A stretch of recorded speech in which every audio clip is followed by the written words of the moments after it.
So I've just won an RTT. So why on earth would I now be changing my list?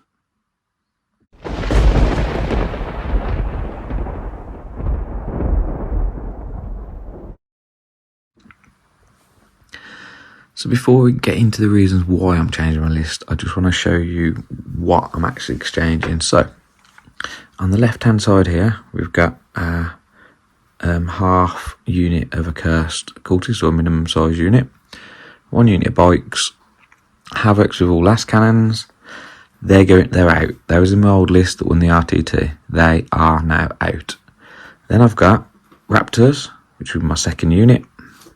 Some rubrics, which yes I know are unpainted, work in progress, and some noise marines. So that's what I'm swapping. So the stuff on the left for the stuff on the right. You might be thinking it's completely different, so I don't understand the thought process. So I'm going to go through real quick which units are swapping out for which and why I'm doing that.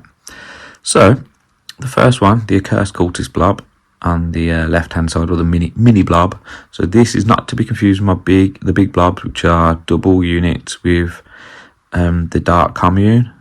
I've still got 2 of those on my list, and they will be staying for the foreseeable future. They are excellent. But the small unit, 90 points, brought it along. It's got scout 6 inches. It can't scout with the character unit, but this one won't have a character unit. So my idea was, if I win first turn, scout it out onto an objective, take an objective, do a secondary objective on turn 1. Some of those tricky ones that you might not be able to do. Same for the bikes. So 3 bikes, 70 points, pretty cheap. Move 12 inches. Again, first turn, move them out, try and score some secondaries, or get myself onto a primary objective. You know, those things like cleanse or containment. We have to move in 9 inches of the board edges, anything like that. Or even just extend battle lines. So, and then finally, the havocs. So the all last cannon unit of havocs. So I brought them in along with a couple of tanks like the Vindicator and the 2 Predators to give me some long range threat, because my last army that I took to the Coventry GT did not give me any, had no shooting whatsoever, really, no long range threat, could not kill a unit. So if I got Assassinator, or I got the one we have to kill the enemy units, what's it called, Take No Prisoners, if I got that first turn, I was not scoring it, especially if I rolled higher, so I was starting the game, so I was starting with first turn, I would not get it. At least I'd have a slight chance of getting it with these units. So they, in the Coventry GT and at my, sorry, not in the Coventry GT, but in the last tournament that I played, Warwickshire Gamers, where I won, they did okay. The bikes either went onto a objective turn 1 or just got shot off the board straight away. Same with the accursed cultist, the mini blob, and the havocs did okay. I think game 1 against Imperial Guard, managed to blow up a tank with some of a shooting. Lehman Russ, I think it was. Second game, took out a few Sanguinary Guard, and then third game against Tyranids, they managed to, I think, either kill a Hive Tyrant or weaken it right down so it could be killed. So for 125 points, not too bad, you know. Lehman Russ, 190, whatever they are. Sanguinary Guard, okay, could have done better. And Hive Tyrant, yeah, you know, they're like 180, whatever they are. I'm not 100% sure. But, you know, they're doing all right for the points. But I like my units to do a lot more. Chosen, 125, they can do a lot more. They can score me secondaries, and they can kill stuff as well. So, swapping them out. So the easiest one to explain is Accursed Cultists, 90 points. Raptors, 90 points. The reason why I like raptors, they can move 12 inches, don't need to scout, they can walk through ruins. So like the bikes 20 points cheaper, but raptors can just fly either over enemies, they can walk through ruins, and they can move 12. If we need to advance them, they can advance. The bikes have got the auto advance stratagem with the Renegade Raiders, but I think just because you can't start behind cover and still get into those first turn objectives is a slight disadvantage, so swap them out. So the mini curse blob, just scouting, gone, another unit of raptors, back in. 90 points, same as Legionnaires, as tough as Legionnaires, don't hit as hard. You can have melter guns and you can flamers, you can have plasmas, whatever. They do a little bit of battle shock shenanigans, so -1 to leadership and battle shock within 6 inches, and at the start of the fight phase you have to take a battle shock test if you're within engagement range. So I'll come back to that in a minute because that links up to one of my other units. So next, the Rubric Marines. So Rubric Marines, a lot of people take them in their competitive list. I've never really used them. I think I've used them one game, didn't really get a chance to use them, and then just dropped them out just because I wasn't a fan. But I've realised Havoc's 125, Rubric's 110. Rubrics have got the potential to do a lot more damage. The reason for that is Havoc's, last cannon's always good. You can dart pact. You might get lucky, get sustained on the last cannons. You might not. You might lose a guy if you fail the dart pact. The special rule, ignore all modifiers to ballistic skill and to the hit roll, which is okay for the Havoc's. But the Rubrics, so first of all, they've got flamers. So don't need to hit because of torrent. Secondly, if you are shooting something on an objective, they've already got -1 on the flamers anyway, which is pretty nice. Strength 4 flamers, D6 shots, -1 AP. If the enemy unit is on an objective, they have -2 AP.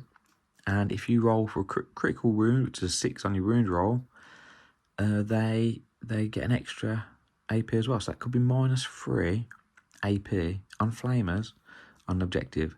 Add to this their rule, they can re-roll 1s to wound if the enemy is on an objective, 4 re-rolls.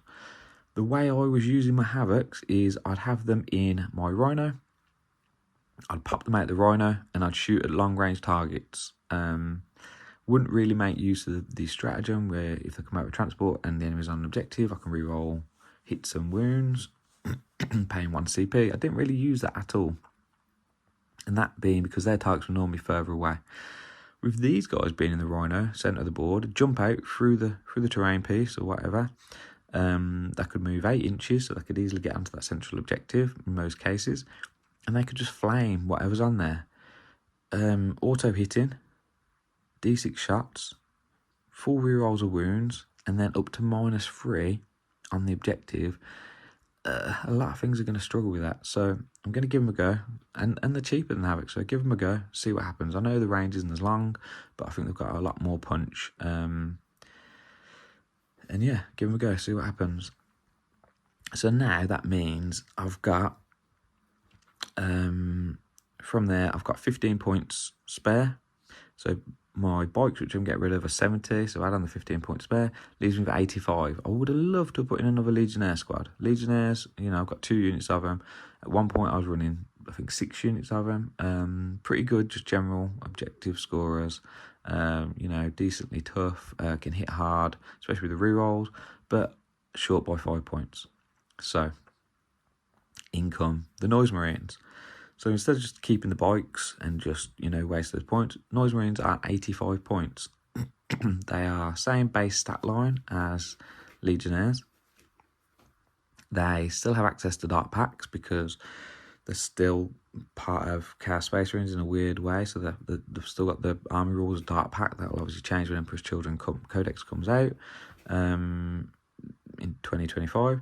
But for now, they can use dark packs. They're all equipped with better than bolters, let's say. You can actually equip them with chainsaws if you want, but I've gone for the long range weapons. There's also one heavy weapon in there, a Blastmaster I think it is, and they get a flamer as well. You can give the guy a power fist, but I think I've just gone for a curse weapon because my champion, he hasn't really got a power fist. He could just, I suppose, use his icon as a curse weapon, but it doesn't really matter because my plan for those guys, okay, so Raptors coming out first turn getting objectives, and then the the rubrics are going to destroy anything in that central area. Those guys are literally going to sit in the rhino in the middle of the board, and they can come out into the centre for anything like establish locus, turn 1, or they can do anything like cleanse or area denial, whatever. They're just going to run out there, they're going to seize the centre, do a secondary, and then die. So it doesn't really matter what I equip them with, because they're just a cheaper than Legionnaire unit. There's a slight chance they might survive and, you know, score me some primary in my next turn. I'm very doubtful, but I've now got 2 units of raptors which can jump out to the side objectives, take them, you know, take the edges like I said earlier in for containment. And then these noise marines are just going to run into the middle of the board, most likely die, but should score me some points. And if they don't die, then enemy's got to do something about them, maybe charge them, lure something in range of my rubrics or my accursed cultists, which usually sit in the middle as well. If you watch my games, you can see my deployments are very similar. I don't really react too much to my enemy deployment. I generally just have my own game plan in mind, and yeah, so these new units fit to my game plan. Yeah, so we'll see how they do. Sadly, I haven't got any more tournaments booked in now until New Year. I think the next one is the Nottingham GT, but ideally I'd like to get one more tournament, a smaller tournament in before then, just to practice this new list. I'm going to be playing this list on Thursday against my good friend Luke, who runs Death Guard doing well at the moment. So potentially going to live stream that game. If not, just film it and pop it up. So we'll be able to see how my new list does. So yeah, hopefully see you all on Thursday and see how it gets on with the Death Guard.